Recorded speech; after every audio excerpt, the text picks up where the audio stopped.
Bandi.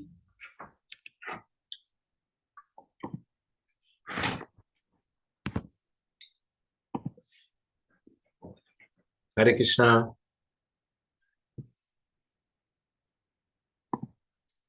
Hare Krishna, Prabhu. Hare Please Krishna, accept my Prabhu. humble Dandavat pranam. obeisances. Hare Krishna, Prabhu. Dandavat pranam. Hare Krishna. My obeisances, Dandavat pranam. Hare Krishna. Dandavat pranams, Prabhu. Hare Krishna. Welcome everyone. Very nice to see all of you and to be here again together in the morning. I will begin, and today we are doing chapter 5 of the Bhagavad Gita. So hope everyone is well.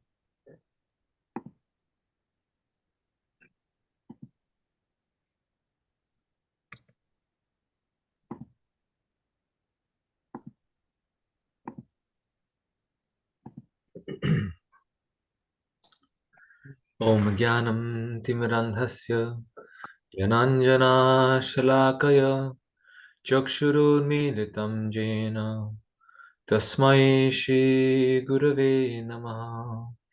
Shri Chaitanya Manobhishtam Stapitam Yena Bhutale Swayam Rupa Kadahmayam Radhi Swapadantikam Vandeham Shri Guru Shri Yuta Padakamalam Shri Gurun Vaishnavangsha Shri Rupam Sagrajatam Sahagana Raghunathanvitam Tam Sajivam Sadhaitam Savadhutam Parijana Sahitam Krishna Chaitanya Devam Shri Radha Krishna Padan Sahagana Lalita Shri Vishakhanvitam He Krishna Karuna Sindho Dinabandho Jagatpate Gopesha Gopika Kanta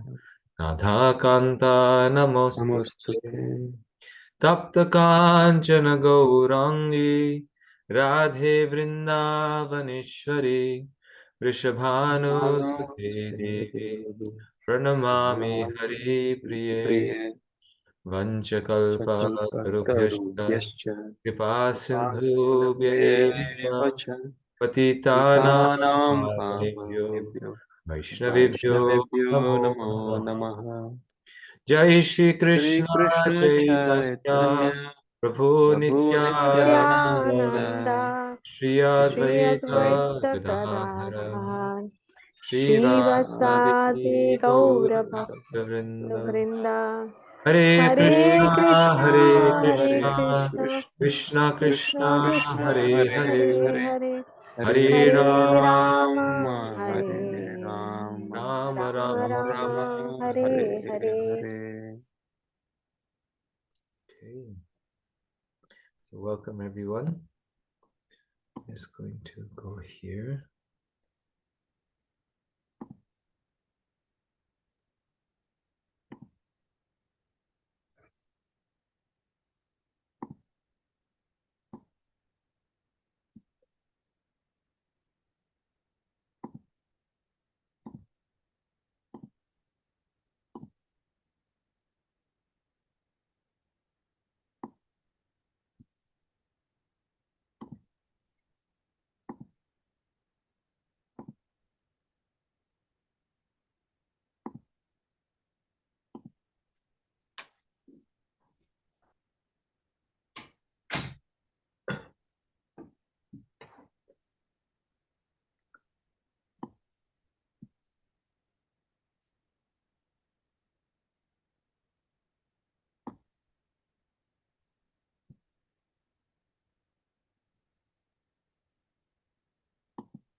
So last time we covered chapter 4, and in this chapter, Krishna talked about knowledge. And after talking about knowledge, Krishna in the last verse said, "Therefore, the doubts which have arisen in your heart out of ignorance should be slashed by the weapon of knowledge. Armed with yoga, O Bharata, stand and fight." So Krishna ends with the request to Arjuna that now with this knowledge you should stand up and you should fight. And first he's talking about there's nothing in this world so sublime and pure as transcendental knowledge. There's nothing, as special as that. But then he says that you should get up and fight. So Arjuna naturally is very confused, very, very confused. And so therefore he begins this chapter with a question almost similar to the question he asked in chapter 3. And this reminds us again that the Bhagavad Gita is a conversation. And Arjuna is a student and he gets confused. And so he again asked the same question. Hare Krishna Prabhu, sorry to disturb, but is it not chapter 4 today, Prabhu? Did we do chapter 4 last time? I thought we did chapter 4 last time. Maybe No, it's 5 Yes, today. we did. Prabhuji, it's 5. Okay. 5. Yeah, we did do 4. Okay, sorry, Prabhuji. No, I apologize. Yes. No Hare problem. Krishna. Hare Krishna. Arjuna vacha sannyasam karmanam Krishna punar yogam cha sangsasi yat shreya etayorekam tanme bruhi sunishchitam. Arjuna said, "O Krishna, first of all, you asked me to renounce work, and then again you recommend work in devotion. Now will you kindly tell me definitely which of the two is more beneficial?" Purport. In the 5th chapter of the Bhagavad Gita, the Lord says that work in devotional service is better than dry mental speculation. Devotional service is easier than the latter because, being transcendental in nature, it frees one from reaction.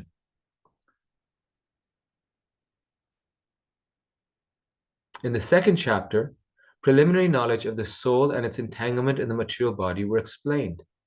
How to get out of this material engagement by buddhi yoga or devotional service was also explained therein.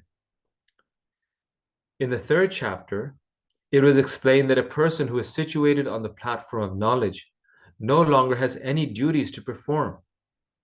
And in the 4th chapter, the Lord told Arjuna that all kinds of sacrificial work culminate in knowledge. However, at the end of the 4th chapter, the Lord advised Arjuna to wake up and fight, being situated in perfect knowledge. Therefore, by simultaneously stressing the importance of both work in devotion and inaction in knowledge, Krishna has perplexed Arjuna and confused his determination. Arjuna understands that renunciation in knowledge involves cessation of all kinds of work performed as sense activities. But if one performs work in devotional service, then how is work stopped? In other words, he thinks that sannyasa, or renunciation in knowledge, should be altogether free from all kinds of activity, because work and renunciation appear to him to be incompatible.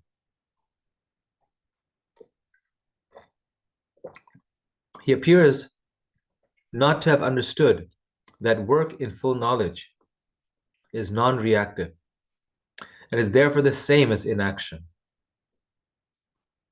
He inquires, therefore, whether he should cease work altogether or work with full knowledge.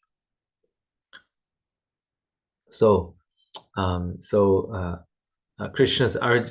Arjuna's question here is very clear, right? His doubt is that how can action and knowledge without any reaction be the same? He thinks knowledge and inaction are the same. And now Krishna will clarify that in this chapter in the 5th chapter of the Bhagavad Gita, that these two things are in fact fully compatible. In fact, full knowledge means acting on that level of knowledge, and that is the platform of Karma Yoga. That is the platform of yoga. So this is the context of chapter 5. And one may question that why is Arjuna being so thorough? Like, why is he asking the same question again? Why is he, wanting so many clarifications? But we must remember that Arjuna's stakes are very high. Imagine a situation that after that conversation, you have to go and you have to kill 1 million people. That the result of that conversation will be war, the death of 1 million people or not 1 million people. So Arjuna wants to clarify, like Prabhupada says here in this purport, without doubt, that he's understanding Krishna clearly. Because the way Krishna has spoken until now, Prabhupada says, has confused his determination. He's trying to become determined by Krishna's words, but then Krishna now is emphasizing knowledge. So maybe I don't need to do this. Maybe I need to do something else. And his determination is getting confused. And can't we relate with this? Like, I'm sure all of you have experienced this, that this happens so often in our life, that we're trying to, that we're trying to,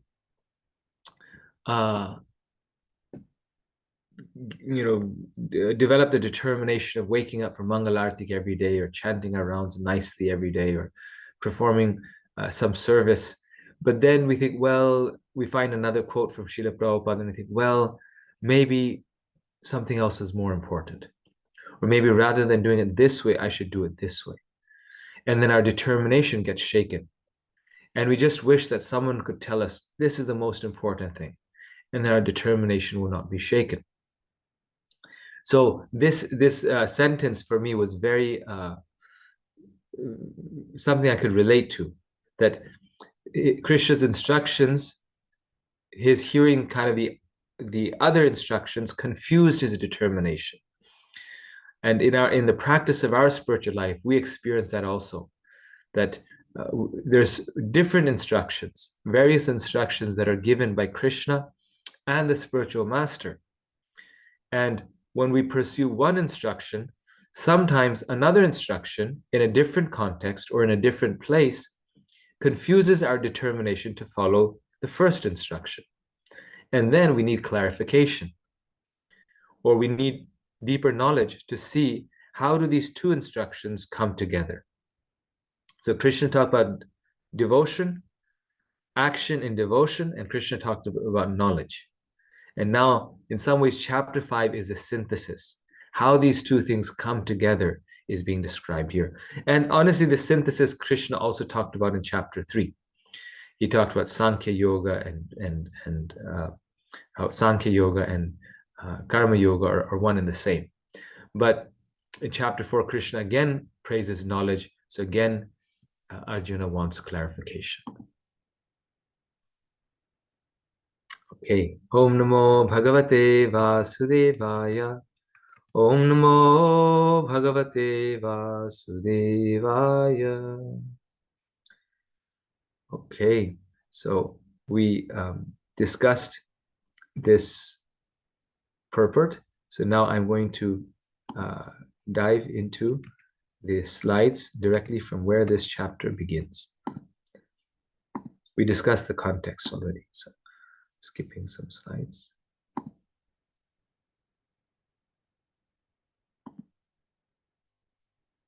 So the first section is text 1 through 6, where Krishna, without a shadow of doubt, tells Arjuna that Karma Yoga is superior to sannyas. At the same time, Karma Yoga is sannyas. Karma Yoga is the same as sannyas, but better. Arjuna says, first you tell me to renounce work. Then you tell me to work. Which one do you want me to do? That's text 1. We just covered that. Krishna answers, renunciation of work is good, and working in devotion is also good. but working in devotion is better. One who works in devotion is a true renunciate, the real sannyasi. He will easily achieve liberation.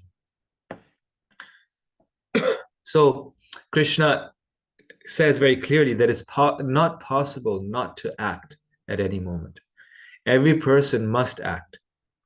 So given the fact that it's not possible not to act, in some way it's not possible not to work.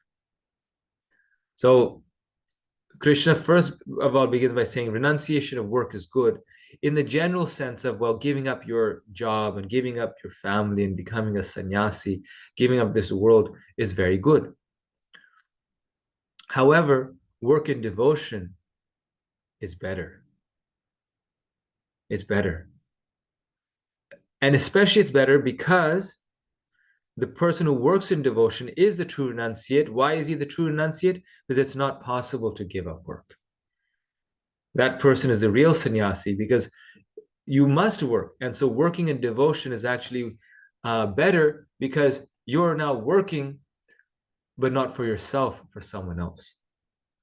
So it's just like, if I have a job, right, and I give up my job, that's very nice. But if I'm doing my job, and with that, so let's say my friend needs help, and so because they need help, I give up my job and I help them. On the other hand, let's say I work, and then from the money that I'm getting, I engage that in the help of my friend. That's even better because then it's not that I gave up my work for my friend, but now I am working, I'm toiling, I'm working so hard, but I'm giving that result. I'm not for myself, but for someone else. I'm not keeping it, I'm giving it to someone else. So that actually is a greater sacrifice, right? It's easier just to walk away when it's not for you and someone else is calling you, just walk away. But to do the same thing that would be so beneficial for yourself, but to not do it for yourself and do it for someone else, we would say is even better, right? So the same is true in spiritual life, that we can give up the world for Krishna, and that's glorious.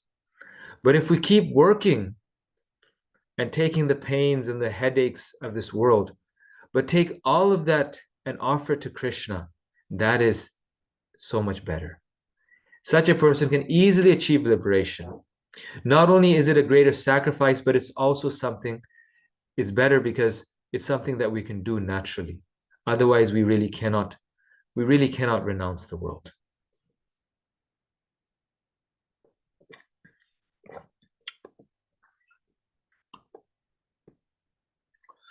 The perfect conception of renunciation is to use all things in the service of the ultimate owner, Krishna.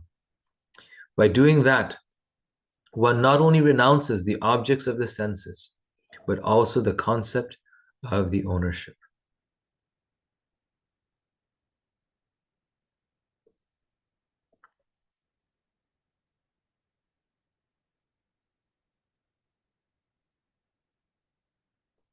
Action in Krishna consciousness is far better than any amount of artificial renunciation by a sannyasi of the Mayavad school.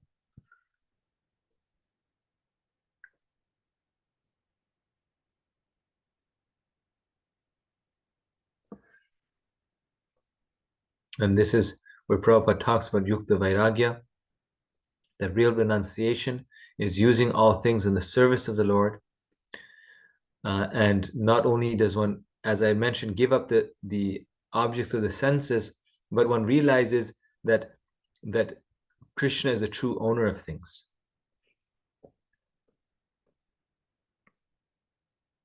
One who neither hates nor desires the fruits of his activities is known to be always renounced.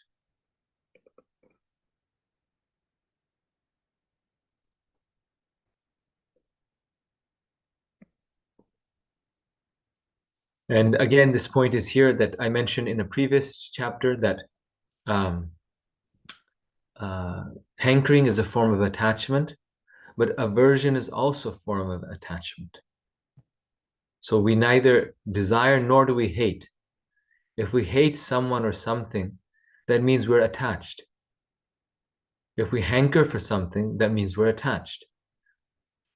So we, as devotees, we know the part of not hankering for material things, but we sometimes forget the part of even disliking people who are not devotees or not on the way that we are is a form of attachment.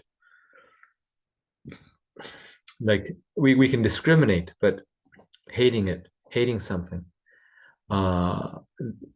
just because we are averse to it is a form of attachment. And then in text 4 to 6, Krishna answers why karma yoga is better than sannyas. Karma yoga and sannyas are the same because they both lead to the same goal, self-realization. They both lead to the same goal. Only the ignorant speak of devotional service, karma yoga, as being different from the analytical study of the material world, Sankhya. Those who are actually learned say that he who applies himself well to one of these paths achieves the results of both. So here it is. Analytical study of this material world, Sankhya, is not different from karma yoga, devotional service. But how is it not different? Is Krishna saying that devotional service and science is the same thing? No, this requires us to have an understanding of what Sankhya is. Sankhya is a very precise understanding of the material world. And Sankhya Yoga, not just Sankhya, but the Sankhya Yoga, which is the study of Sankhya in disciplic succession, what it does is it identifies all the elements of this material world and one by one removes them to make us realize that we are none of these things. It analyzes the material world to reveal our difference from the material world. Those who are actually learned say that he who applies himself well to one of these paths achieves the results of both.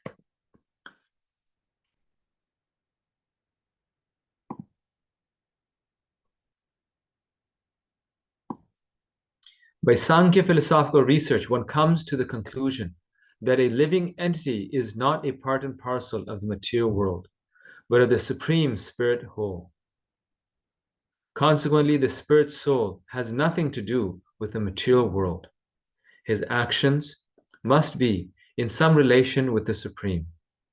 When he acts in Krishna consciousness, he is actually in his constitutional position.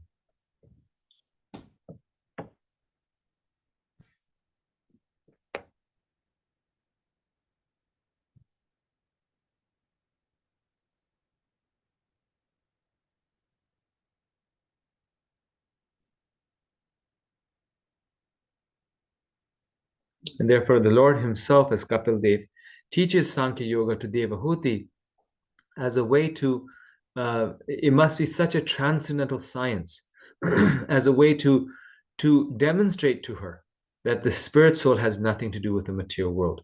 The example that's given in the Srimad Bhagavatam, it's like an onion, right? The coverings over the soul are like the coverings of an onion. You peel them off one by one, and there's so many layers. And by peeling them off, finally you come to the core. In the same way, Sankhya Yoga, one by one, it peels off these different coverings by first of all identifying them. So the yogi says, I'm not earth, I'm not fire, I'm not water, I'm not ether. I'm none of these things. I'm not my intelligence. I'm not my mind.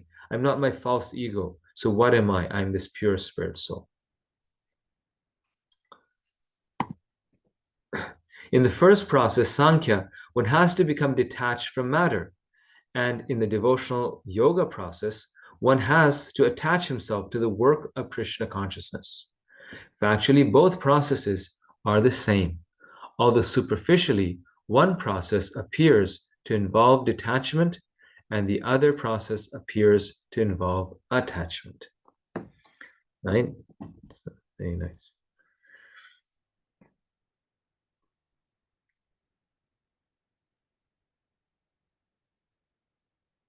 One process appears in detachment, another attachment. Karma Yoga and Jnana Yoga are not two different paths with separate goals, but are the two aspects of the same path with the same goal.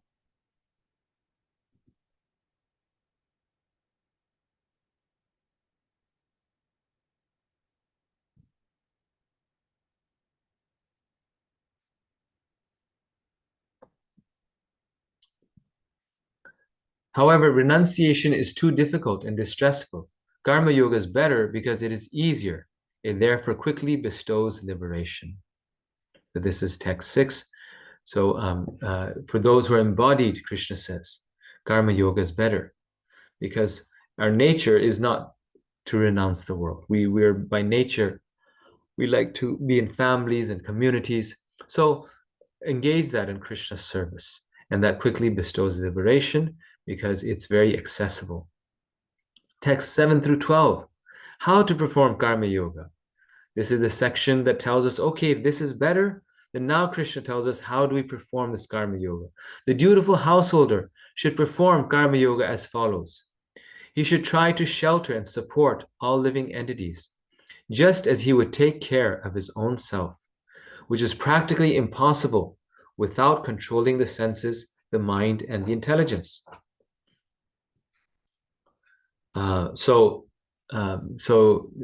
Very nice verse. Actually, I want to read this verse for you. This is kind of a summary of that verse. This chapter is actually a very wonderful chapter, chapter 5.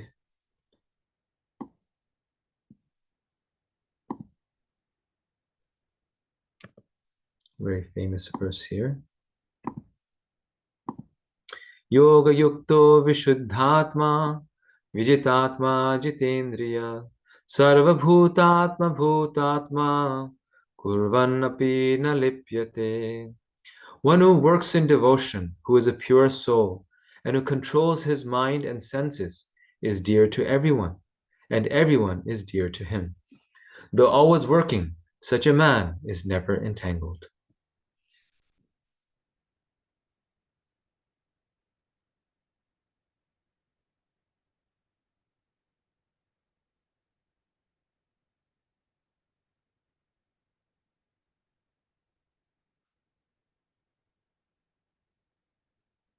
So because he works for others, because he is a servant of not of his senses, but of the Supreme Lord, he is dear to everyone and everyone is dear to him.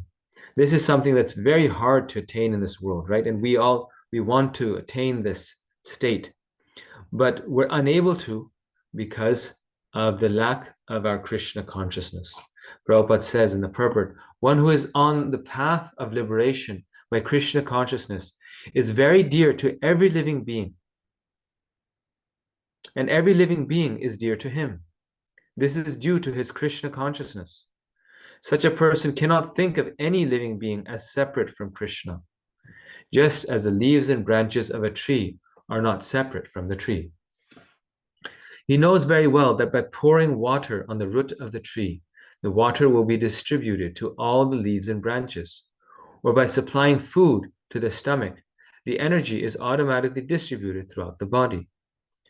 Because one who works in Krishna consciousness is servant to all. He is very dear to everyone. And because everyone is satisfied by his work, he is pure in consciousness. Because he is pure in consciousness, his mind is completely controlled. And because his mind is controlled, his senses are also controlled. Because his mind is always fixed on Krishna, there is no chance of his being deviated from Krishna. Nor is there a chance that he will engage his senses in matters other than the service of the Lord. He does not like to hear anything except topics related to Krishna. He does not like to eat anything which is not offered to Krishna. And he does not wish to go anywhere if Krishna is not involved. Therefore, his senses are controlled. A man of controlled senses cannot be offensive to anyone. One may ask, why then was Arjuna offensive in battle to others? Wasn't he in Krishna consciousness? Very nice question. right? In the context of this verse, Prabhupada is now clarifying, well, is dear to everyone. Certainly Arjuna was not dear to Duryodhana. Arjun was only superficially offensive because, as has already been explained in the second chapter, all the assembled persons on the battlefield would continue to live individually, as the soul cannot be slain. So spiritually, no one was killed in the battlefield of Kurukshetra. Only their dresses were changed by the order of Krishna, who was personally present. Therefore, Arjuna, while fighting on the battlefield of Kurukshetra, was not really fighting at all. He was simply carrying out the orders of Krishna in full Krishna consciousness. Such a person is never entangled in the reactions of work.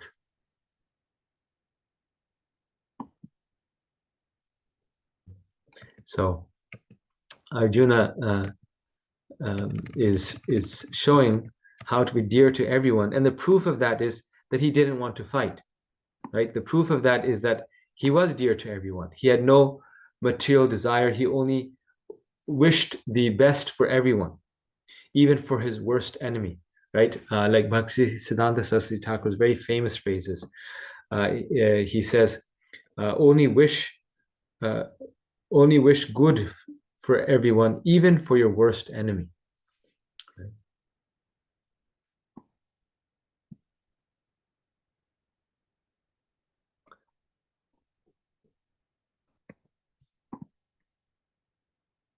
The dutiful householder should perform karma yoga as follows.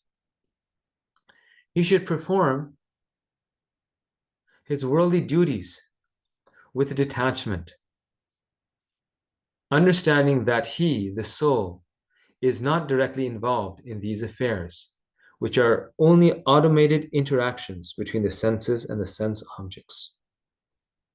So this state of mind, this platform is reached, this platform described in the previous verse is reached when one acts with detachment. So just acting and offering the results to Krishna is in some ways detachment, because it's karma yoga. You're offering the result to Krishna, you're offering it to Krishna, but at the same time that's where the knowledge part comes in. Not only should we offer the result to Krishna, but while performing the action, we should act with detachment, being situated in knowledge. A person in the divine consciousness, although engaged in seeing, hearing, touching, smelling, eating, moving about, sleeping, and breathing, always knows within himself that he actually does nothing at all. Because while speaking, evacuating, receiving, or opening or closing his eyes, he always knows that only the material senses are engaged with their objects and that he is aloof from them. Right?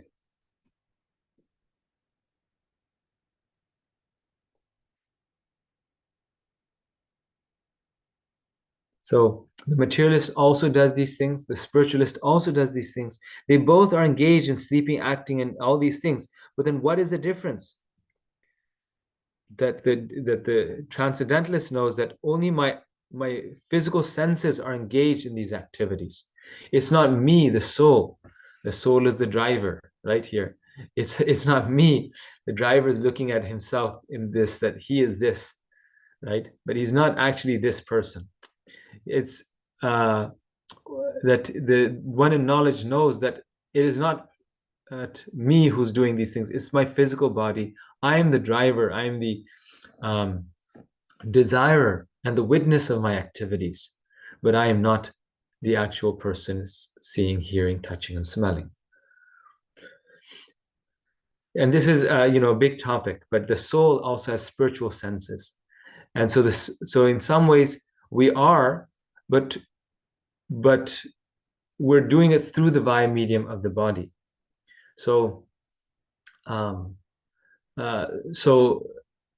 so we are experiencer. We are experiencing things, and based upon that, desiring things. But it is not my physical. But it is not me who's exactly doing it. It's my physical body that's doing it, and I am the experiencer, right? So this is very actually nicely shown in this image. I like this image very much. The dutiful householder should perform karma yoga as follows. He should give the fruits of his actions to Krishna. This ensures that he is freed from fruitive motivation and thus untouched by karmic reaction. Give the fruits to Krishna. Become free from fruitive motivation and untouched by karmic reaction. 1. Perform your duty without attachment. 2. Surrender all the results to Krishna. And as a result of this, you will be unaffected by sinful action. So if you perform our duty without attachment, and these two things must be there, and we surrender the results to Krishna, as I mentioned, right? The mind and intelligence needs to be fixed, no attachment. Also giving the results to Krishna, surrendering all the results to Krishna, then there's no sinful action. If we surrender all the results to Krishna, but we're still attached, we may still be entangled because it's not pure devotional service. We're giving it to Krishna, but we're still attached to it. Just like we come to Krishna consciousness and we're performing devotional service to Krishna, but we become attached to that devotional service. This is my service. Don't touch this. This is, my temple, my space, my this, my that. We are still in this consciousness of attachment. And that's why there's different levels of devotees. And we see those different levels. Some are coming, they're serving the Lord, they're offering the results to Krishna, but others, they're doing the same thing, but you notice they're very, very, spiritually elevated, very, very doing so much service, but really unattached. And that's the goal. That's where we want to come to. That's the status, that's the platform of pure devotional service. There's devotional service and pure devotional service. Devotional service is working for Krishna, but with attachment. So it's mixed. There's something in it for me because I'm attached to the result. I'm attached to the reputation. It's not fully for Krishna because there's attachment. And when it's pure devotional service, then it is anya abhilashita shunyam, no other abhilasha, jnana karma dhyanavrtam, free from the desire of fruitive work and mental speculation, anukulyena krishnanu, favorably done for Krishna. So these are the qualities that it possesses. The karma yogi performs his duties for purification, not out of attachment to the fruits of his work. He therefore attains peace.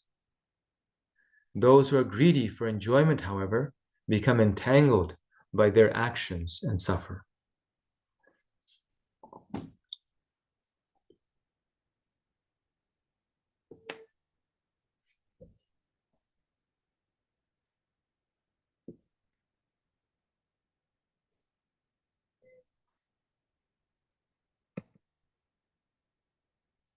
This is a secret of Krishna consciousness. Realization that there is no existence besides Krishna is a platform of peace and fearlessness.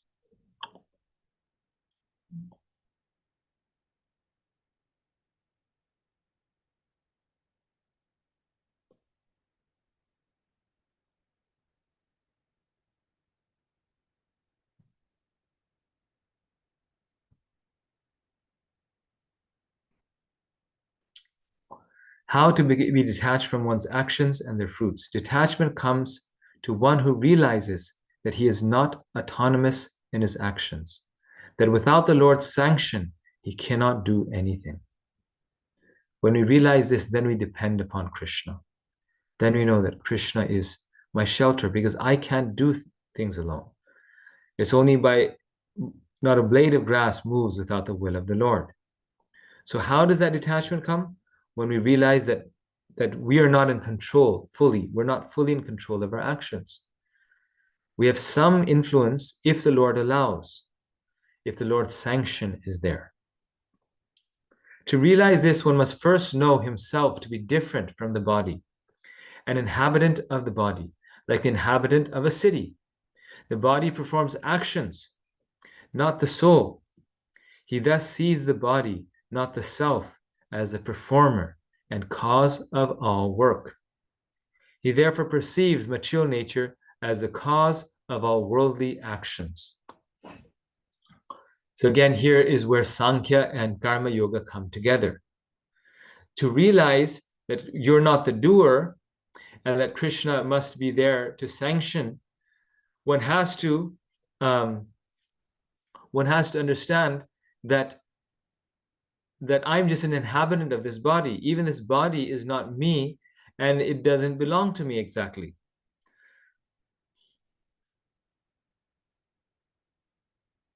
So it's then what is then moving or driving this body? That's material nature, which is the energy of Krishna. It's not me. It's not me, right? So we come to this platform of fearlessness. We understand the secret of perfect peace and fearlessness by understanding that Krishna is in control of all things. Everything is part and parcel of Krishna. We realize that by understanding that everything requires a sanction of the Lord, and number two, by understanding that this body is not us. Even this body is created by the Lord through the material nature. Even that is given by material nature. The embodied spirit, master of the city of his body, does not create activities, nor does he induce people to act, nor does he create the fruits of action. All this is enacted by the modes of material nature.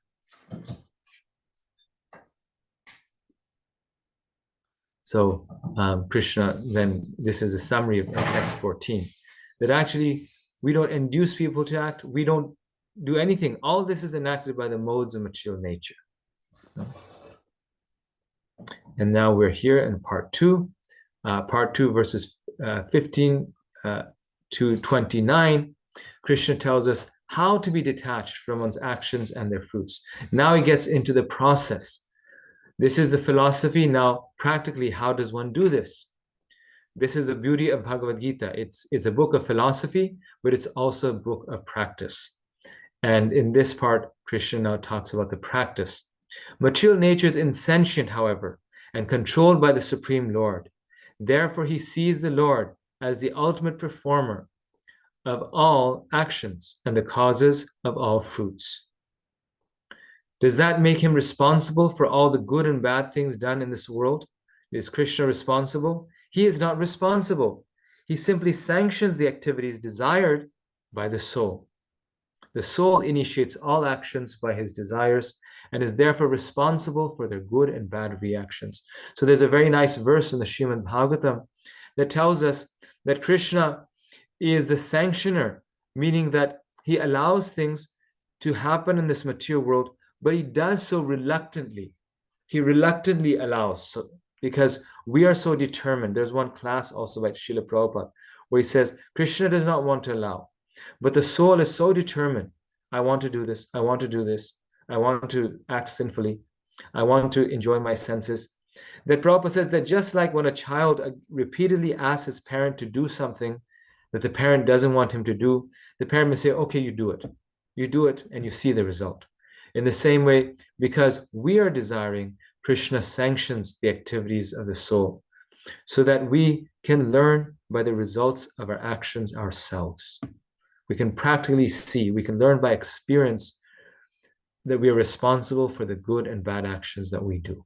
What are the results that we have to suffer or enjoy? The Sanskrit word Vibhu means the Supreme Lord, who is full of unlimited knowledge, riches, strength, fame, beauty, and renunciation. He is always satisfied in himself, undisturbed by sinful or pious activities. He does not create a particular situation for any living entity, but the living entity, bewildered by ignorance, desires to be put into certain conditions of life. And thereby his chain of action and reaction begins. A living entity is by superior nature full of knowledge. Nevertheless, he is prone to be influenced by ignorance due to his limited power. The Lord is omnipotent, but the living entity is not. The Lord is Vibhu or omniscient, but the living entity is Anu or atomic.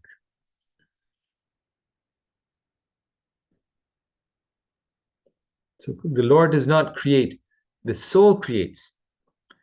And thereby, and because of that desire of the soul, Krishna puts him in this material world. Now, someone will say, if we are a pure spirit soul, then how can we make this mistake? Because though we are pure, though we are of the same nature as Krishna, we are small, we are little. And so we can be covered. The Lord is omniscient, but we are not omniscient. In one place, actually, Ramanujacharya says that the soul is also omniscient. In other words, we are also omniscient in the liberated stage. So someone may say, well, if in the liberated stage we are omniscient, then why would we make the mistake of falling down into this material world? So we are omniscient in the spiritual world in the sense that Krishna gives us whatever knowledge we need. Whatever knowledge we desire, it's at our fingertips. But if our very desire changes to leave Krishna, then Krishna also gives us that experience, which is this material world. You see? So we're omniscient not because we have all the knowledge, we're omniscient because whatever we desire in the spiritual world, Krishna fulfills. Whatever we desire to know.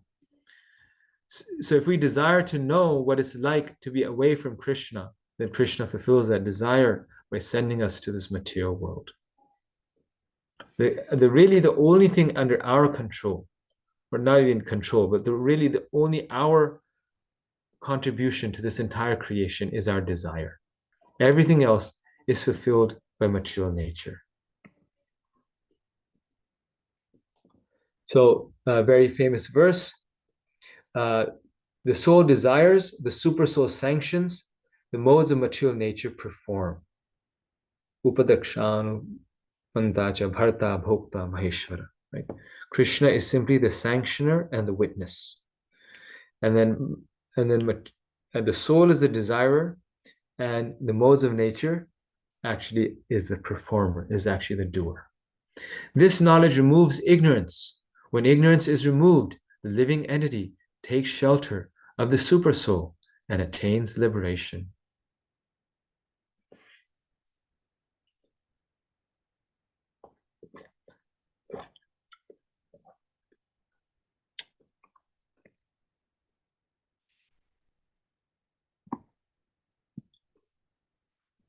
There are three factors in any worldly activity. The desire of the living entity, the sanction of the super soul, and the transformation of material nature. So actually, this puts it very clearly for us, in case we were wondering how this all fits together. In many places, we find that the soul is not the doer. So what does that mean? It's a doer in the sense that it's the desire. The sanction of Krishna must be there, and material nature's transformation must be there. Just like we had in the last slide, or the performance of material nature is there. When the living entity desires something, the super soul may then command material nature to bring about its fulfillment. When a person understands that he no longer thinks, when a person understands this, he no longer thinks, I am the master, I am independent. Rather, he thinks, I can only desire, and if the Lord agrees, he can fulfill my desire through material nature. Knowing this allows him to be detached from the fruits of his endeavors, and thus effectively perform karma yoga, culminating in full enlightenment, leading to liberation. Then texts 18 to 22. What is the result or the vision of a self-realized soul? The liberated, enlightened soul sees everything and everyone equally because he has no attraction or aversion to matter.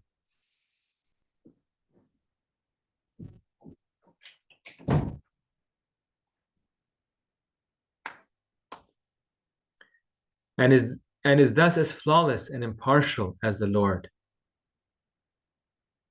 Again, this point, he has no attraction or aversion to matter, and is thus as flawless and impartial as the Lord. This is actually one of the themes of the Bhagavad Gita. Again and again in different chapters, Krishna says The self-realized soul has the quality of seeing everything equally, everything and everyone equally, because he understands that this is all just the workings of material nature. Being without desire or hatred, his intelligence does not rejoice or lament. Rather, it remains sharp and fixed in the self. Being fixed on the self, he experiences great happiness within and is therefore never attracted to temporary sense gratification, which is actually only a source of misery.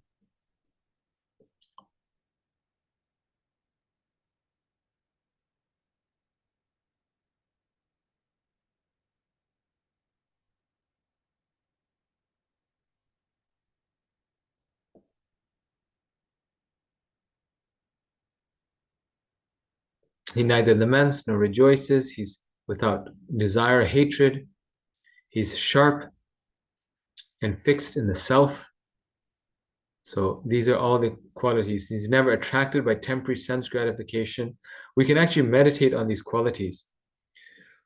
He experiences great happiness within. Right? This is a devotee, that he has a very active and powerful inner life, very active and powerful spiritual life. And he's not attracted to sense gratification because he understands that sense gratification is only a source of misery. So a very nice set of verses. We can read through them, look over them. And so this quality is then described in this verse, which is again a very famous verse of the Gita. Vidya vinaya sampanne brahmane gavihastini shuni chaiva shvapakecha pandita samadarshina. The humble sages, by virtue of true knowledge, see with equal vision a learned and gentle Brahmana, a cow, an elephant, a dog, and a dog eater, an outcast. So this is the platform of true equality. This is the platform of non-discrimination. Established in sameness, neither rejoice nor laments, self-intelligent, unbewildered, knows the science of God, not attracted to material sense pleasure, enjoys pleasure within. These were the qualities, the behaviors of the liberated soul. This is a lot, like, right? How can we be unbewildered? But only by Krishna consciousness. And this happens when we practice Krishna consciousness very intensely, very deeply. When we,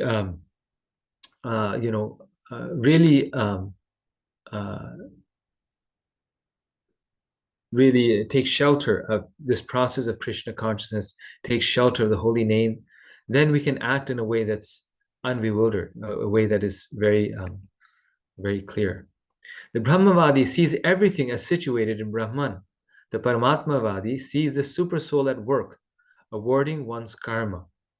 And the devotee sees everything as Krishna's kindness. That increases his devotion, that is Tattenukampam.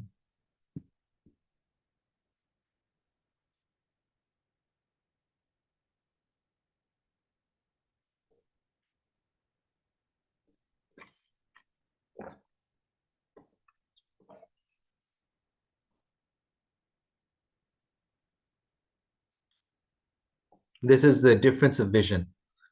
So devotee includes the Brahmavadi and the Paramatmavadi. Brahmavadi sees everything as Brahman, so he sees everything equally. Paramatma sees that the super soul is guiding everyone and everything, and the devotee sees everything as Krishna's kindness,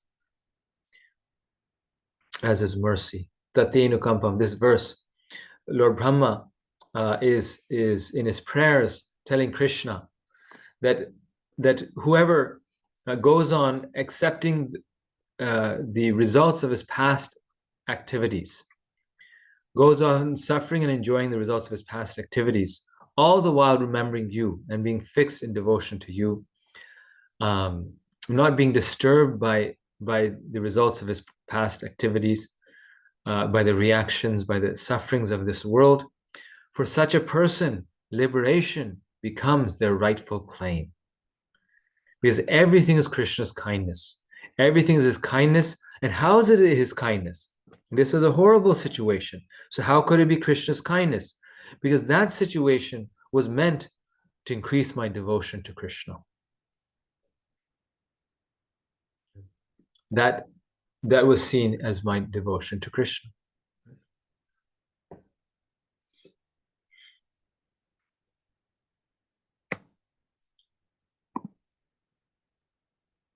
Yehi samsparshaja bhoga dukkhayonaya evate adyantavanta kaunteya nateshu ramate buddha.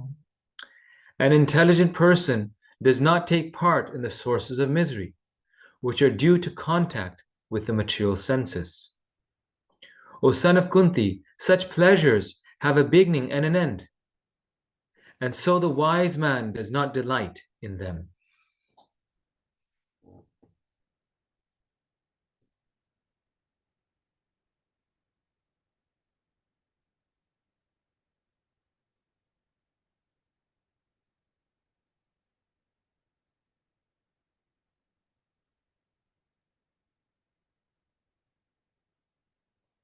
So, so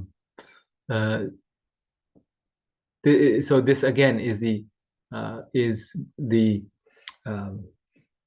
culmination of knowledge and devotion. Because the devotee knows factually through realization and through knowledge that all these pleasures of the material world have a beginning and an end, he doesn't delight in that which is temporary. Because those, you're taking part in the sources of misery, which are due to contact with the material senses. We are still determined to take part in that which is going to give us misery, that's going to be temporary. But the self-realized soul takes great delight and invests himself in those things, even in spiritual activities, those things that are for his eternal benefit. Right? And by spiritual activities, what do I mean? That a devotee could, put their whole life and soul into, let's say, developing a project, which is very nice. But whether or not it's on the level of self-realization, on the level of pure devotional service, or still a material inclination, depends on the consciousness. Are we putting our life and soul into that project because it is our project and that project means so much to us and that project is part of us and our history and our talents and our ideas? Or are we putting our effort into that project because it's simply our service to Krishna?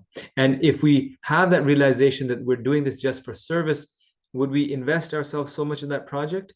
Or would we invest ourselves less and then invest ourselves also in the processes of sadhana and devotional service as well? So when we do it in the first consciousness, that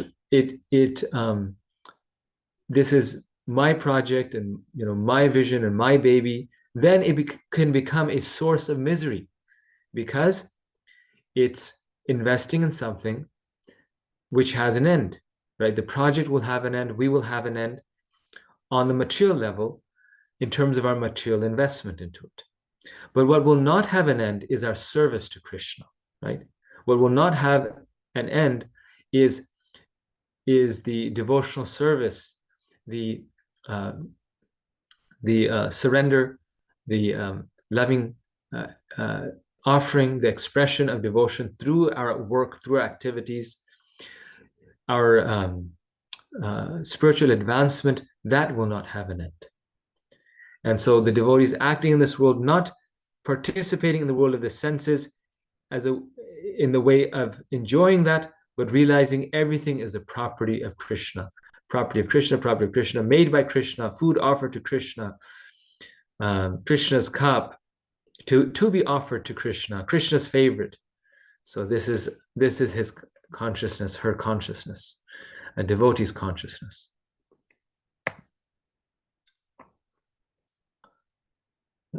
Ramante yogina ananta. This is quoted in the purport to text 22. The mystics derive unlimited transcendental pleasures from the absolute truth, right? So their pleasure is not the pleasure of the body, but the pleasure of the absolute truth, which is unlimited and transcendental. Such a nice verse. So what is the internal and external behavior of a self-realized soul? The karma yogi patiently tolerates the forces of desire and anger by focusing his happiness, activities, and goals inward, and purifying his external activities by constantly working for the benefit of others. Endeavoring in this way, he soon attains liberation. Another theme of the Bhagavad Gita, right? Chapter 2, we saw matra sparshastu kaunteya shitosha sukha dukkha. The self-realized soul, the quality of the liberated soul, or the dhira, a devotee, a karma yogi, is that he patiently tolerates happiness and distress, that tolerates the forces of desire and anger. He focuses his happiness and activities and goals inward. And how does he do that? By constantly working for the benefit of others, by constantly purifying his existence. So he's purifying his existence by focusing inward, by engaging in activities in the inner development of Krishna consciousness, and he purifies his external activities by working for others, by preaching Krishna consciousness. Endeavoring in this way, he soon attains liberation. Srila Prabhupada's mission: the sufferings of humanity are due to forgetfulness of Krishna as the supreme enjoyer, the supreme proprietor, and the supreme friend. Therefore, to act to revive this consciousness within the entire human society is the highest welfare work. So wonderful, isn't this? The sufferings of humanity are due to forgetfulness of Krishna as the supreme enjoyer, the supreme proprietor, and the supreme friend. Therefore, to act to revive this consciousness within the entire human society is the highest welfare work.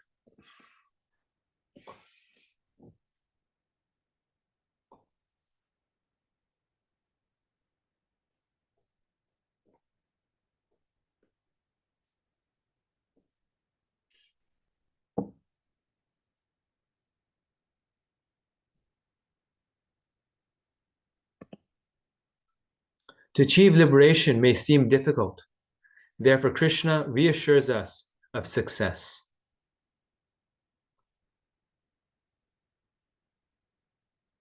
One can attain liberation by sincerely fixing his mind on the supersoul.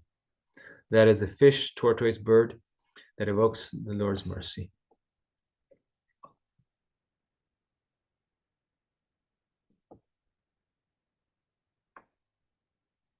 So the examples are given, right?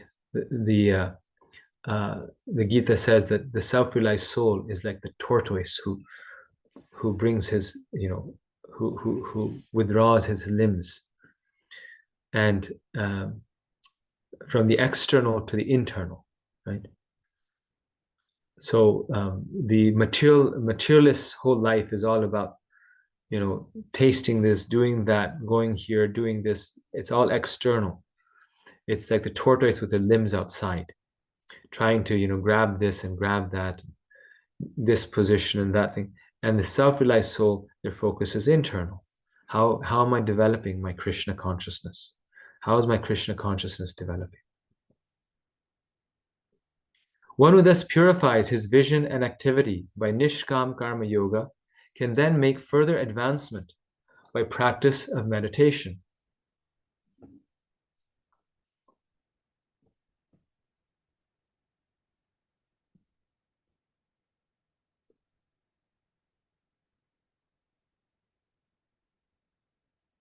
By meditating on the Supersoul, one can develop devotion to him, Bhakti Yoga, the supreme enjoyer, ultimate controller, and best friend.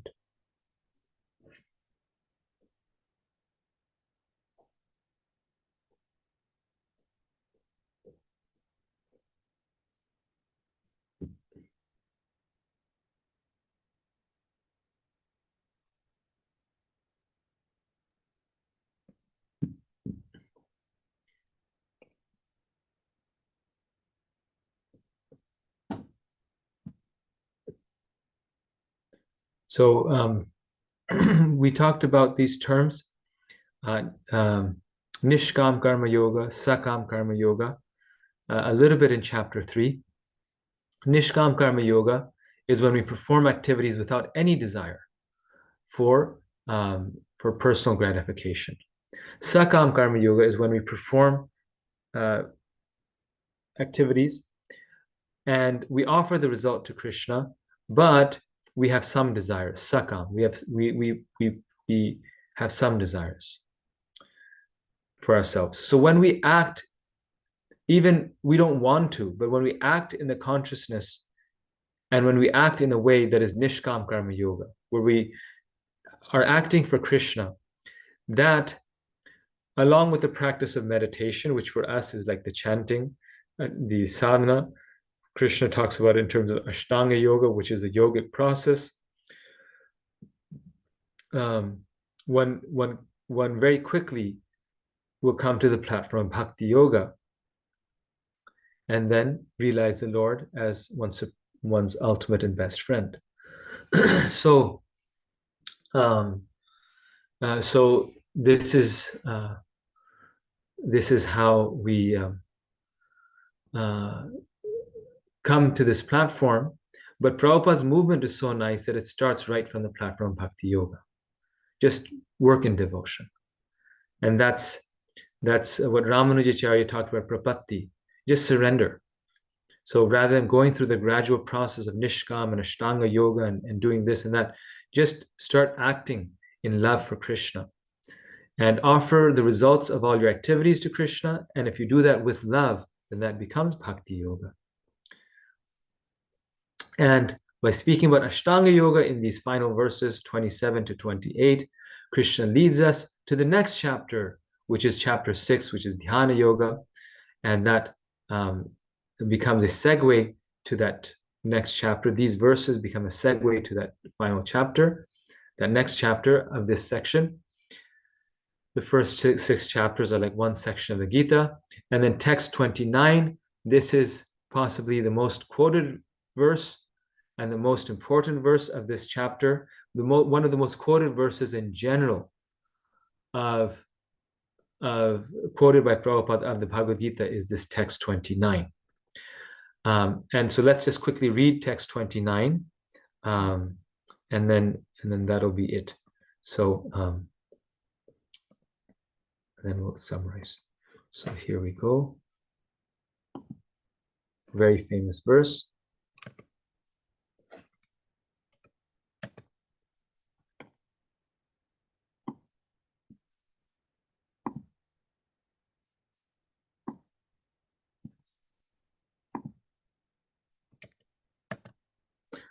Bhoktaram yagyatapasam sarvaloka maheshwaram suhridam sarvabhutanam yatvamam shantim richati. This is the famous peace formula. It's one of your verses for memorization, I'm pretty sure. A person in full consciousness of me, knowing me to be the ultimate beneficiary of all sacrifices and austerities, the supreme lord of all planets and demigods, and the benefactor and well-wisher of all living entities, attains peace from the pangs of material miseries. So Krishna tells us who gets peace. When we understand Bhoktaram Yagyatapasam, that Krishna is the Bhokta, Krishna is the enjoyer of all sacrifices and austerities. So we may feel, I did so much, I worked so hard, and I got nothing from it. But we get peace by understanding that, oh, actually, I'm not meant to get everything from it. Actually, Krishna is the enjoyer of my austerities and activities. Then we get very disturbed when we cannot control the situation. Because we feel that, I worked so hard and I'm still not in control of this situation, or these people are not letting me do what I want to do. So the second realization is Sarvaloka Maheshwaram, that Krishna is the Maheshwara, is the Lord of the entire world, Sarvaloka. And the third one is Suhridam Sarvabhutana, understanding that Krishna is the dearest friend of all living beings. That Krishna is the benefactor, the well-wisher, the caretaker of all living beings. How does that bring us peace?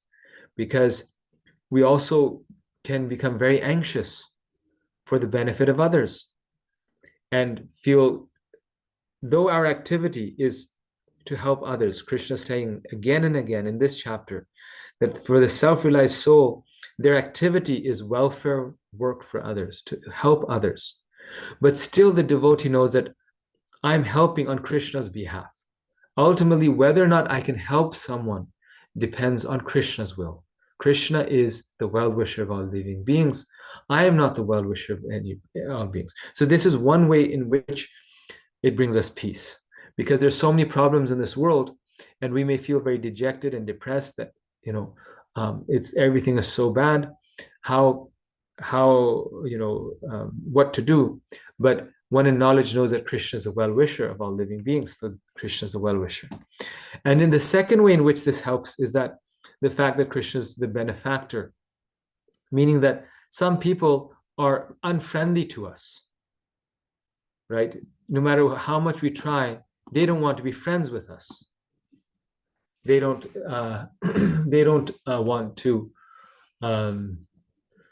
want to be friendly with us, and that disturbs us. That why is it that in every temple, in every community, we have some enemies, some people who have a feeling of enmity towards us or dislike us, even though we don't want that.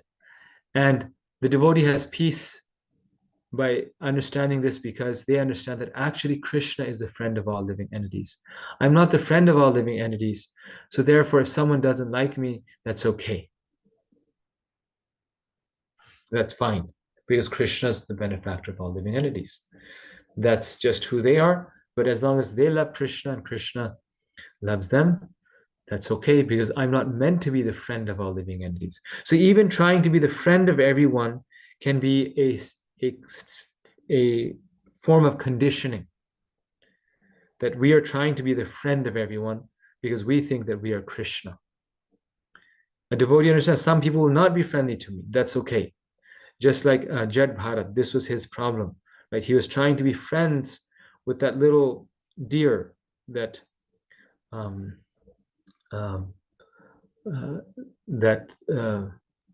deer who met him in the hermitage, and he thought that I must be the protector of this deer, and that became his fall down, right?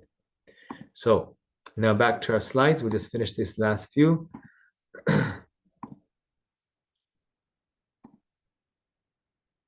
As long as we are not averse to anyone, we're not doing something wrong. If someone else is averse to us, that's between them and Krishna. And we don't have to worry, because we're not the friend of all living beings. The conditioned souls within the clutches of the illusory energy are all anxious to attain peace in the material world, but they do not know the formula of peace, which is explained in this part of the Bhagavad Gita. One can attain perfect peace only in complete Krishna consciousness.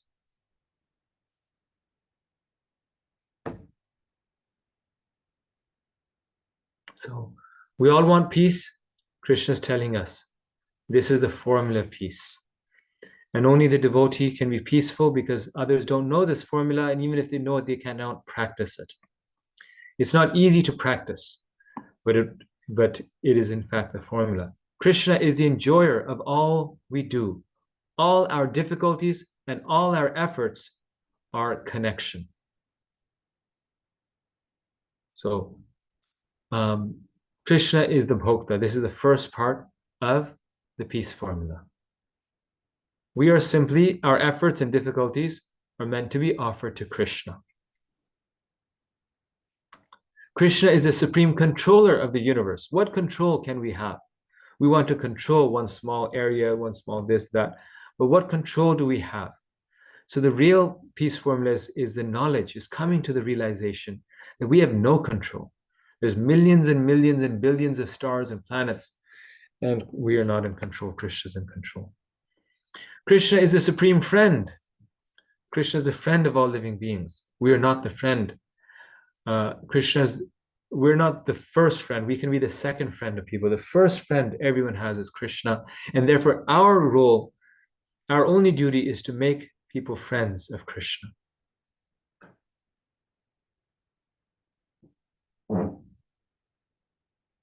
right? Suhridam Sarva, that Krishna is a supreme friend. Our role is to make them Krishna's friend, not that they have to be our friend. That becomes a condition.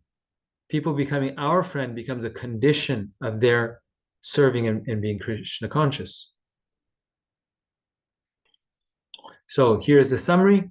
These are the chapter sections we covered. Text 1 through 6, Karma Yoga is equal but easier than Jnana. 7 through 12, performance of Karma Yoga. How do we do it? 13 to 16, knowledge, knowing the three doers. We talked about the three doers, remember? Liberation, focusing on the super soul, focusing inward, right? We said how that the self-realized soul acts in this world.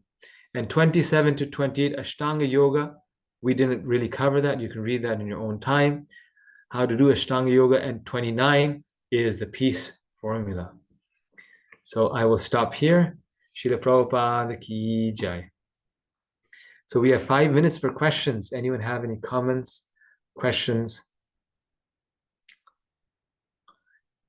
Sham Kishori Mataji.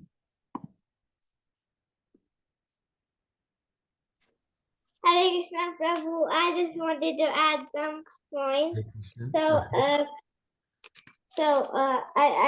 like as you said that like Karma Yoga is superior than sannyas. Because and also another thing I like was that like one who works in devotion is better than the person who renounces work. And you gave the example of the friend, and you made the conclusion of one of the verses, Yukta Vairagya. And another thing I like was that so action in Krishna consciousness is far better than any amount of artificial renunciation by a sannyas of the Mayavadi school. Yes, such a nice point. And you know, Krishna consciousness or Karma Yoga is better than sannyas because then devotees like you can do Krishna consciousness, because at this stage in your life you cannot take sannyas, right? So this is you are a living example of why Karma Yoga is better than sannyas, because then everyone, regardless of age, gender, caste, creed, abilities, everyone can be a servant of Krishna. Whereas if sannyas was the best way, then only, you know, old men, generally speaking, can take sannyas, and everyone else in society would be not allowed. And that's actually the beauty of the process of bhakti, that bhakti yoga is actually the only process that can be performed by householders. All other processes, and this is written in, you know, in Shankara's writings and many acharyas' writings, all other processes can only be done by brahmacharis and sannyasis, by those who are fully in the renounced order of life. Like the Jnana Marg, the path of Shankaracharya, the Shankarites themselves say this. Prabhupada says this in a lecture, that you cannot speak, you cannot give a lecture unless you're a sannyasi in their tradition. Not just because of the class, but you're not self-realized enough, according to them. The first requirement is renunciation, sannyas. To perform anything, to have any realization, one has to give up the world. The householders cannot do that process, right? So very important. Okay. Yes, and also just one last thing. So like you compare like the soul as like the covering of an onion. So like when you peel out like the outside part of the onion, so you finally come to the core, and similarly the soul, and the soul is the driver of the whole body. Yeah, you're very sharp. Amazing. Yeah, so the onion is compared to the body, which covers the soul, body and all of material nature. And that onion needs to be removed so that you come down to the level of the soul. Your summary is so nice. I think next week you should give the class. Thank you. Thank you, Prabhuji. Hare Krishna. Thank you. Vimala Bhakti, Mataji. Mataji, you're muted. I have one question which I'm confused. Yes. So it is said that the Bhagavad Gita is divided into 3 parts. Mm. So first 6 is Karma Yoga. Then 6 to 12, some people say it's Gyan Yoga, some people say it's Bhakti Yoga because it is confidential knowledge. And then I'm confused about which one is Gyan Yoga and which one is Bhakti Yoga. So the middle section, from what I've understood, Prabhupada says this is Bhakti Yoga. Because Prabhupada says that just like when you have a sandwich, you put the most valuable part in the middle. Similarly, if there's an assembly, a procession going, the king is in the middle. Right. So whatever's most valuable, you put it in the middle. So Bhakti is the most valuable. Chapter 12, chapter 9, all these chapters, they come in the middle. Okay. Thank you, Prabhuji. Thank you. Thank you, Mataji. Hare Krishna. Rupa Sen, Mataji. Hare Krishna Prabhu, it was wonderful class this morning. I really enjoyed. The question is, I'm not, I may not understood this one. The question is that you said we're not supposed to be attached while we are doing a service. Like suppose I have daily service I'm doing at the temple and we're not supposed to be attached. Like somebody come and ask and I must share with that. That's a very good. I was thinking about this actually, and you're asking this. So we should not be attached. We should not be attached because someone may come and forcefully take away our service. So we should not be attached to our service, because if someone takes it away from us forcefully, then our Krishna consciousness will then suffer if we're attached. Or if someone takes it away, then will our Krishna consciousness end? No, it won't. So then what are we attached to? We have to be attached, right? Otherwise, how can we keep doing the service? We're attached to serving, right? We're attached to serving Krishna. Because we understand that Krishna, the spiritual master, our guides, they want us to do this service. Therefore, we try to do that service nicely, and we also protect that service. But we're not attached for it for ourselves, because our service can change, but being a servant does not change. We're not attached to the service, we're attached to being a servant. And that attachment is a spiritual attachment. But our attachment to a service, however dignified it may seem and great it may seem, is an attachment. Right? Like just like recently, some devotee was like this, like, my life, my existence is being such and such for this temple, being in this role. I don't want to give specifics, but being this manager for this. Not exactly, right? That's our material conception. Our attachment, our existence, our identity is being a servant. And as part of being the servant, my spiritual master gave me this service. And so therefore this service can be my life and soul. In that way, we're attached to the service because my spiritual master gave it to me and I need to fulfill it. But if the spiritual master changes the service, then we're not attached to the service, because we're attached to the instruction and we're attached to being a servant. Yes. Thank you so much. Thank you. Thank you. Prabhu, can I just quickly make a point? Yes. Like if we have gone to the temple, let's say, to do some cooking seva, and then somebody comes and tells us, we have too many help. Can you just go clean the washroom? And then, we think, okay, am I not supposed to cook? Why are they asking me to clean the washroom? So not being attached is okay, except whatever service we get. Yes. I mean, and that's the thing. And that takes a very high level of devotion to Krishna. Because naturally also, at the other point, thank you for bringing that point, and this is also an answer, Rupa Sen Mataji, to your question, that until we come to that platform of pure devotion, where we're just attached to being a servant, in the meantime, we may be attached to the service, because that's how we get purified. Like we are on the platform of mixed devotional service, where we're doing it for Krishna, but also we are attached to it. but then we keep doing that service and we become fully purified. So it is also, it can be natural for a devotee to be attached to a service because we're not pure devotees. And since most of us are not pure devotees, we can't expect ourselves to be pure devotees, right? So just like I'm not a pure devotee, I cannot expect another person to be a pure devotee. So it can be reasonable for a devotee to be attached. But if we advance more and more, like Prabhu is saying, then if someone says, don't wash the dishes, but go and clean the washroom, we'll be happy to do it because we don't have an attachment.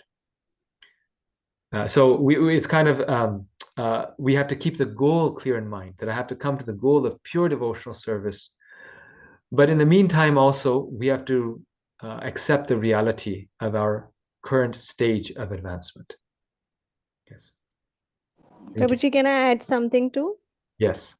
Yes. Prabhuji, so this is years back, and I'm just trying to give you a live example. It's like His Holiness Radhanath Maharaj once was preaching to Gaurang Prabhuji. And the Gaurang Prabhuji at that time, years back, was a very good preacher, and he was giving lectures and classes. And suddenly one day, His Holiness Radhanath Maharaj tells him that you are not going to preach anymore. You are so he was like, I'm so good at preaching, what else seva can I do? So Maharaj told him that you need to cook. But he said, Maharaj, I don't know how to cook. He said, but then you must learn how to cook.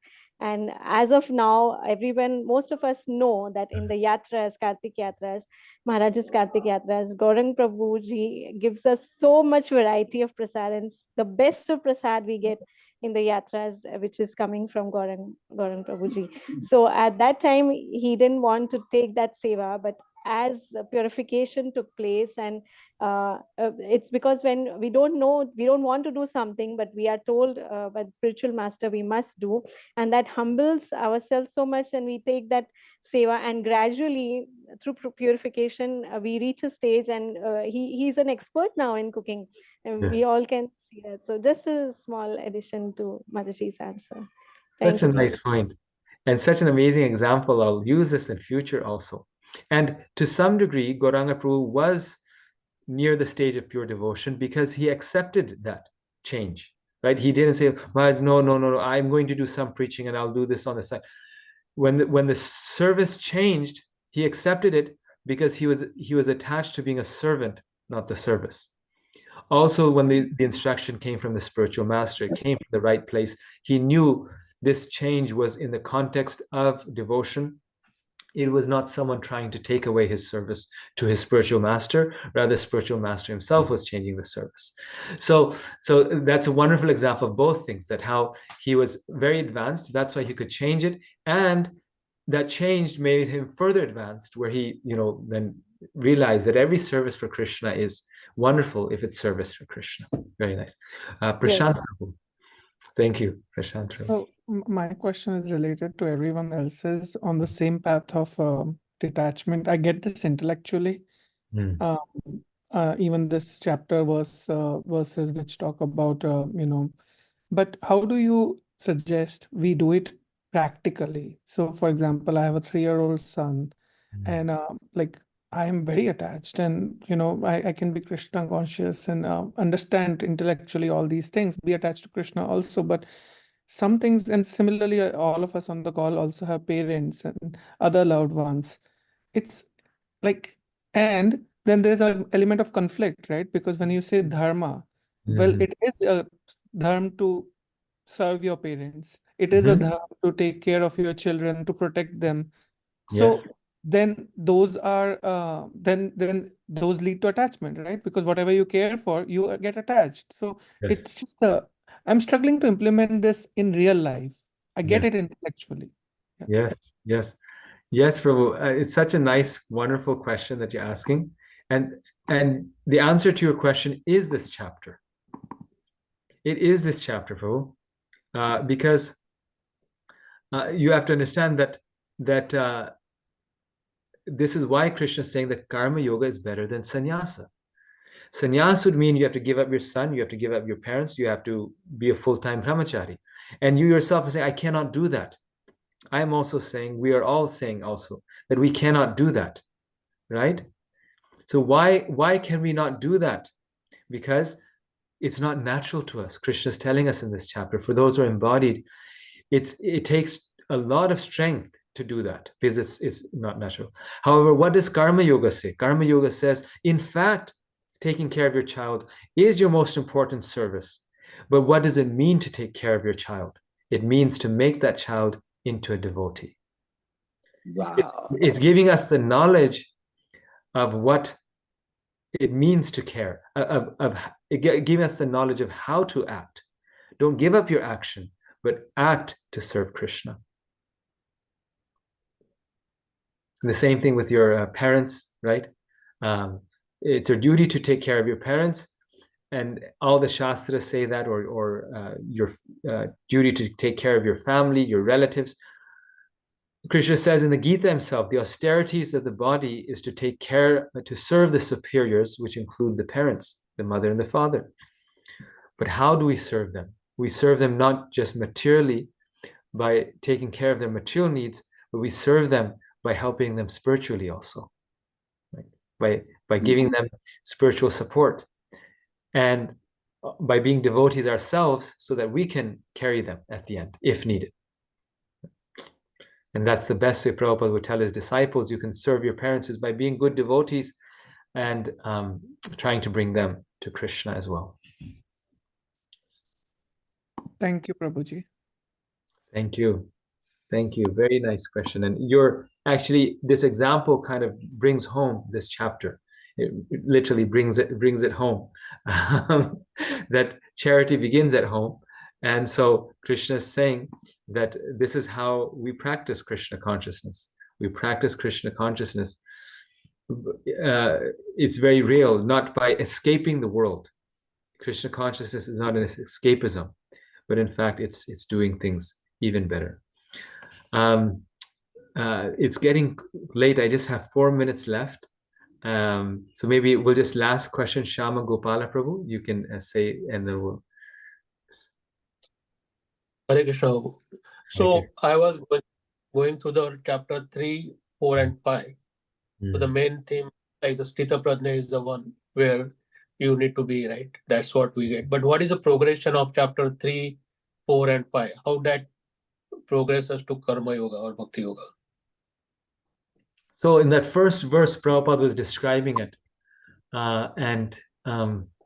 Actually, when I started the class, I remembered I forgot to review this myself.